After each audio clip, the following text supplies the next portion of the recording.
ce ta dama jinin jikina duka lissafina. San ka ya riga ya kama ni, gashi har yayi min rauni. Wannan zamar soyayyar ka kina zo da hannuna bane. Karkace da ni za ka tafi ka bar ni tun da ban saba ba. Zanen da kin kai a zuciya ta har yanzu bai goge ba. Zama da masoyiya duniya na san da shi ne riba. Kyawu na kyaure shi ne lalle a samai kuma.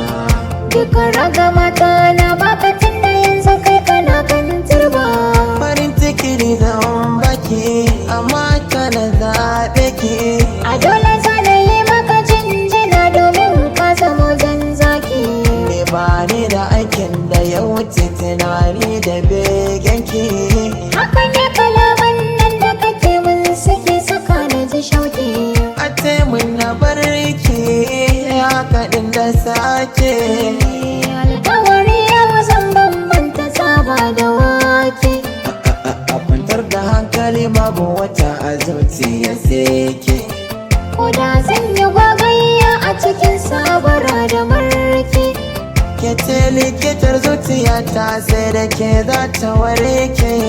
Na ga matan gari na ta kallon ka lallai da sake. Cincin zuci ta kore su dan ba kamar yake. Ba wacce za ta samu abin da yake ruhi kamar yake.